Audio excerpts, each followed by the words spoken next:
안녕하세요. 풍성한 삶의 기초 10번째 시간을 함께하는 신요셉 목사입니다. 지난 시간에 이어 그리스도인과 세상과의 관계를 살펴보고자 합니다. 나와 세상과의 관계는 크게 두 가지 방향이 있었죠. 첫째는 그리스도인이 세상에서 나타내는 복음 전도. 둘째는 그리스도인이 세상에서 살아가는 세상 경영입니다. 지난주에는 첫 번째 하나님의 다스림을 드러내는 복음 전도에 관해서 함께 이야기를 나누었는데요. 특별히 베드로전서 3장 15절 말씀을 우리의 중심으로 삼았었습니다. 우리 함께 베드로전서 3장 15절 말씀을 암송해 볼까요? 네, 잘하셨습니다. 혹시 몰라서 저도 한번 봉독해 드리도록 하겠습니다. 너희 마음에 그리스도를 주로 삼아 거룩하게 하고 너희 속에 있는 소망에 관한 이유를 묻는 자에게는 대답할 것을 항상 준비하되 온유와 두려움으로 하고.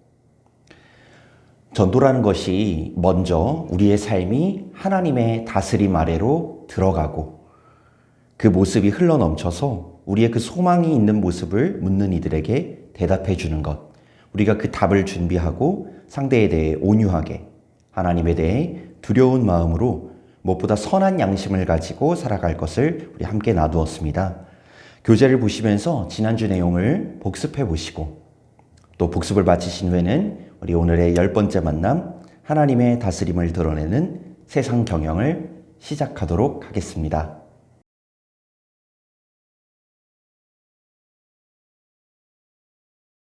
생활이라는 세상과 삶 속에 모든 것이 만나는 지점들 속에서도 세상과 우리는 관계되고 있습니다.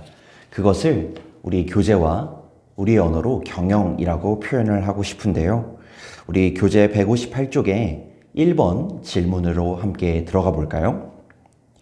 그리스도 안에 있게 되었다는 것은 하나님 나라의 시민이 되어 하나님의 다스림 아래로 들어갔다는 뜻입니다. 이는 하나님의 원 계획을 다시 회복하는 것을 의미하는데요. 우리 창세기 1장 27절과 28절 말씀을 함께 보려고 합니다. 우리 좌측 하단에 있는 개역개정 말씀으로 함께 보겠습니다. 하나님의 당신의 형상대로 사람을 창조하셨으니 곧 하나님의 형상대로 사람을 창조하셨다. 하나님이 그들을 남자와 여자로 창조하셨다. 하나님이 그들에게 복을 베푸셨다. 하나님이 그들에게 말씀하시기를 생육하고 번성하여 땅에 충만하라. 땅을 정복하여라. 바다의 고기와 공중의 새와 땅 위에서 살아 움직이는 모든 생물을 다스려라 하셨다. 네, 제 세번역 성경으로 함께 읽었습니다. 그리스도인이 세상과 관계를 맺는 두 가지 모습, 하나의 전도라는 특별한 순간, 그리고 또 한 가지 하나님께서 창조하신 이 세상을 살아가는 것, 일상의 시간이 있을 텐데요. 오늘은 그 일상적인 이야기이자 우리 삶의 결정과 행동 방식의 근간이 될 수 있는 근본적인 이야기를 나누려고 합니다. 하나님께서는 창조하실 때 우리로 하여금 세상을 다스리게 하셨고 사람이 이 세상에서 살아가는 모습, 즉 하나님께서 원래 세운 계획이 있었는데요. 오늘 우리 함께 읽은 창세기 1장 27절에서 28절 말씀을 보면 하나님께서는 사람으로 하여금 세상의 땅을, 모든 생물을 다스리도록 하셨습니다. 이것을 현대적인 언어로 바꿨을 때 경영한다라고 할 수 있을 텐데요. 피조 세계가 하나님 보시기에 아름다운 그 모습을 유지하고 또한 하나님께서 우리에게 주신 능력으로 개발해 나가도록 하나님께서 우리를 창조하시고 계획하신 것이죠. 이 모습이 가장 처음 드러났던 것은 창세기 2장에 아담이 그 동물들의 이름을 짓는 장면에서 나옵니다. 우리는 뭔가 아담 하면 나뭇잎 옷을 입고 있는 원시인의 모습을 생각할 수도 있는데요. 아담은 진화 전에 발달이 덜 된 인간의 모습이 결코 아닙니다. 아담은 하나님께서 지금 우리처럼 똑같이 창조의 능력을 부여하셨고 그 능력을 하나님과 함께 발휘하며 즐겁게 일하며 살아갔던 경영인이었지요. 그래서 하나님 나라의 시민이 되었다라는 것, 우리가 지금까지 쭉 우리의 정체성을 하나님 나라의 다스림 아래로 들어간 하나님 나라의 시민이 되었다라고 볼 때 그 의미는 하나님의 원래의 계획을 따라서 우리가 적극적으로 맡겨진 세상, 우리의 주어진 가정이나 직장이나 학교와 같은 모든 삶에 영위하는 순간들을 경영해 나가는 것입니다. 그렇다면 하나님이 다스린다고 하실 때 그 다스림의 의미, 경영하라는 것의 의미는 무엇일까요? 우리 질문 2번에 있는 시편 89편 14절 말씀 세 번역으로 함께 읽어볼게요. 정의와 공정이 주님의 보좌를 받들고 사랑과 신실이 주님의 시중 들며 앞장서 갑니다. 이 장면은 하나님께서, 왕이신 하나님께서 그 보좌에 앉으셔서 행진을 하시는 모습입니다. 즉 왕이신 하나님의 다스림이 어떤 근간에서 이루어지고 있는지를 보여주는 건데요. 그 첫 번째는 정의와 공정, 줄여서 얘기하면 공의라고도 할 수 있을 것 같고요. 두 번째는 사랑과 신실, 신실한 사랑이라고도 줄여서 얘기할 수 있을 것 같습니다. 즉 하나님의 다스림, 하나님의 경영의 두 축은 사랑과 공의인 것이죠. 우리가 한때는 위에서 봤던 창세기 1장의 말씀을 내 욕심대로 세상을 정복하고 하고 싶은 대로 다스리는 것으로 해석해서 특히 20세기 서구 문명이 세상을 파괴하고 많은 사람들을 탄압했던 그러한 행동의 해석의 근거로 이용됐다라고도 알고 있습니다. 그러나 세상에서 우리가 경험하는 그 다스림들, 대체로 억압과 욕심이 드러나는 그런 다스림으로 하나님의 다스림을 생각할 수 없습니다. 왕이신 하나님의 보좌와 그 행렬이 보여주는 다스림의 모습은 사랑과 공의에 있습니다. 하나님께서는 이 세상을 사랑과 공의로 다스리셨고 또한 우리가 그렇게 그 다스림에 참여하길 원하십니다. 그것을 가장 단적으로 보여주는 것이 바로 십자가 사건이죠. 십자가 사건은 하나님의 정의로운 심판 그리고 동시에 은혜로운 사랑을 보여줍니다. 그래서 죄인이었던 우리가 죄 사함을 받는 심판이 이루어진 동시에 모두가 구원받는 신실한 사랑의 사건이 되기도 했죠. 그럼 우리 질문 밑에 이렇게 써 있는데요. 그렇다면 성경이 우리에게 세상을 다스리라고 할 때 그것은 어떻게 하라는 뜻일까요? 네, 사랑과 공의로 살아가는 것이죠. 이것이 새로운 하나님 나라의 시민의 모습입니다. 너무 원론적인 이야기일 수도 있고 단순한 이야기 혹은 뻔한 이야기처럼 들릴 수도 있지만 우리의 삶이 모든 것이 한 번에 바뀌지 않는다고 해서 우리의 삶의 모든 영역에 사랑과 공의를 가져가지 않을 것은 결코 아닙니다. 우리의 삶의 영역에서 사랑과 공의가 있는지 살펴보기를 원합니다. 하나님께서는 자신과 함께 우리가 이 길을 걸어가기를 원하고 계시니까요.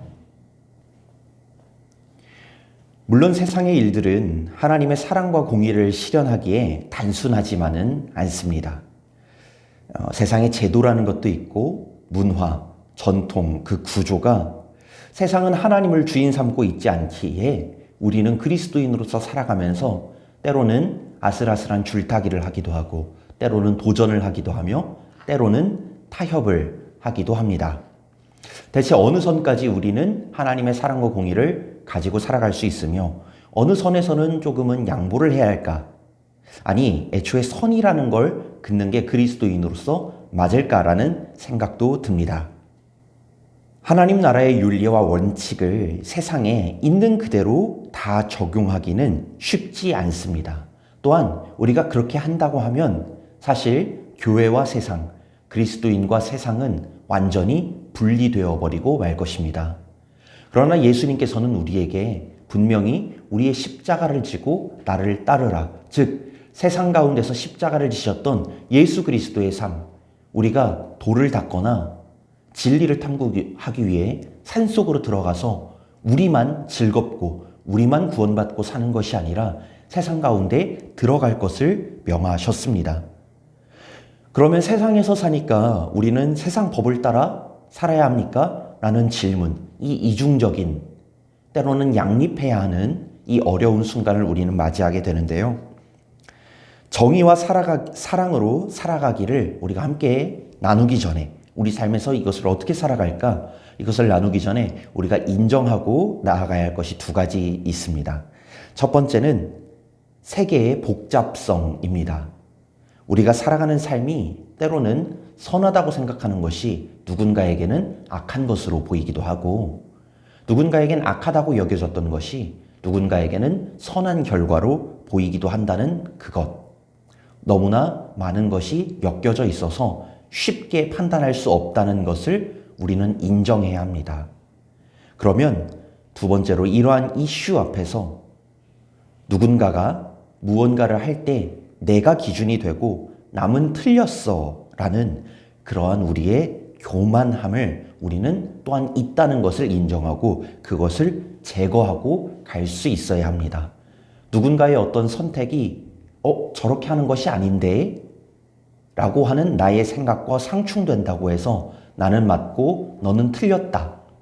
우리가 쉽게 판단할 수 없다라는 것을 인정한다면 그 순간 우리의 판단은 너는 틀렸고 나는 맞다가 아니라 이 상황 가운데 하나님의 역사는 무엇을 가리키고 있는지 모두가 겸손하게 기도하고 간구하는 것에 있겠지요. 그래서 우리는 모든 것을 온전하고 균형 있게 하기는 쉽지 않을 수 있겠지만 어려움이 불가능한 것을 말하는 것은 아니기에 하나님의 뜻 안에서 인도받을 것을 소망하면서 또한 믿으면서 오늘 두 번째 정의와 사랑으로 살아가기를 함께 살펴보고자 합니다. 시편 9편 8, 9, 12절은 하나님이 세상을 다스리기 원하는 그 원리를 이야기해 주는데요. 우리 새번역 성경으로 함께 읽어보겠습니다. 그는 정의로 세계를 다스리시며 공정하게 만백성을 판결하신다. 주님은 억울한 자들이 피할 요새이시며 고난받을 때에 피신할 견고한 성이십니다. 살인자에게 보복하시는 분께서는 억울하게 죽어간 사람들을 기억하시며 고난받는 사람의 부르짖음을 모르는 채 하지 않으신다. 하나님의 다스림의 범위를 분명하게 얘기해 주는데요. 하나님의 다스림은 세계와 만백성 모두에게 해당합니다. 아모스서 1장에서 2장을 보면은 하나님이 이스라엘뿐만이 아니라 모든 나라들을, 주변국들을 심판하는 모습을 볼 수 있는데요. 그들을 심판하시는 이유가 그들이 하나님을 모르고 믿지 않아서가 아니라 그들이 반인륜적인 행위를 했으며 약속한 것을 어겼기 때문이었습니다. 즉 하나님의 다스림과 심판의 범위는 크리스천과 영혼만을 다루는 것이 아니라 온 세계와 국가와 민족과 기업과 문화, 모든 것, 모든 개인까지를 포함하고 있는 것이지요. 그래서 하나님의 정의는 오늘 말씀을 따라 보면 억울한 자들의 피할 요새이다라고 말씀합니다. 억울하다는 것은 국어사전을 보면 잘못 없이 해를 받아 분하고 답답한 것을 얘기합니다. 즉 잘못 없이 해를 받는 사람들, 우리의 사회 속에서는 사회적 약자들이나 사람 사이에서 낮잡아 보이는 사람들에 대한 하나님의 마음을 뜻하는 것이지요. 그래서 하나님의 정의는 사회적 약자들에 대한 억울한 사람들에 대해서 하나님께서 기억하시고 잊지 않으시는 것, 하나님께서 거기에 보응하시는 것을 얘기합니다. 이것을 구약성경 아모스 5장 24절은 이렇게 얘기하죠. 너희는 다만 공의가 물처럼 흐르게 하고 정의가 마르지 않는 강처럼 흐르게 하여라. 하나님 나라의 다스림 아래 있는 사람은 사회의 부정의를 들추고 억울한 자를 돌보는 사람들입니다. 제가 학생 때 가장 크게 고민했던 저만의 갈등이 하나 있었는데요. 그건 바로 제가 쓰고 있는 노트북 컴퓨터에 프로그램에 관한 것이었습니다. 한글 프로그램이나 윈도우나 MS 오피스 같은 이제 작업용 프로그램을 구입해서 써야 하는데 그걸 구입해서 쓰기에는 학생으로서의 제가 너무 좀 큰 금액이었던 거죠. 또 그걸 매년 구입을 해야 하다 보니까 좀 부담이 되는 것이 사실이었습니다. 그래서 그것을 소위 말하는 이렇게 어둠의 경로를 통해서 몰래 아무도 모르게 하지만 모두가 공공연하게 하고 있는 그 방식으로 몰래 다운받아서 공짜로 쓰고 있었어요. 근데 저는 그게 마음 한켠에 계속 너무 걸렸습니다. 그래서 하나님께 기도를 드렸어요. 하나님, 제가 이걸 지금 당장은 고치기가 좀 어렵습니다. 저의 상황이 너무 녹록지 않거든요.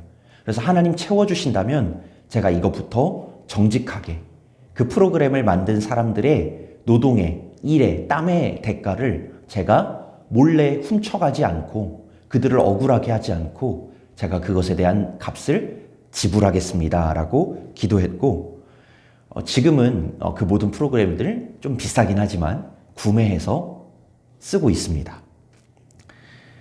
어쩌보면 이건 작은 예시일 수 있겠습니다. 직장에서 우리가 보는 부조리, 그것들에 대해서 정의가 흘러가게 하려면 우리는 움직여야 하고요. 움직이려면요, 움직이는 힘과 노력이 듭니다. 때로는 손해를 볼 수도 있고요, 칭찬받지 않을 수 있습니다. 모두가 다 그렇게 사는데 왜 너만 그렇게 딴지를 거느냐라는 정의로운 일인데 딴지를 거는 것처럼 얘기하는 말을 들을 수도 있죠. 하지만 그것을 우리가 참고 견디는 것, 예수 그리스도께서 우리의 십자가를 지셨듯이 참고 견디는 것, 정의가 흘러가도록 애쓰는 것, 그것이 우리의 모습일 것입니다. 그래서 신약 성경에서는 야고보서 4장 17절과 5장 1절에서 4절을 통해서 우리에게 정의라는 것은 잘못된 것을 하지 않는 것이며 동시에 우리가 해야 할 것을 하는 것이라고 말해주기도 합니다. 우리에게 닥쳐올 비참한 일들을 생각하고 울며 부르짖으며 우리가 일꾼이기도 할 텐데요, 가로챈 품삯이 소리를 지르고 있으니 그 소리가 전능하신 주님의 귀에 들어갔다라고 얘기하죠. 우리의 주변을 한번 생각해 보았으면 좋겠습니다. 우리의 주변에 가정에서의, 직장에서의 정의, 교회에서의 정의, 또한 요새 기업에서는 ESG라는 것을 많이 강조하죠. 환경과 사회와 사람 간의 구조에서 이것은 과연 정의로운가? 이 안에 사랑이 있는가? 나의 일과 행동이 하나님 나라의 다스림, 그 정의와 사랑에 기여하고 있는지 우리가 하나씩 우리의 삶의 영역에 적용해 보시면서 사랑과 공의의 원리로 살아가는 그 하나님의 삶의 원리가, 그 다스림의 원리가 우리의 삶 가운데도 임하기를 간절히 축원합니다.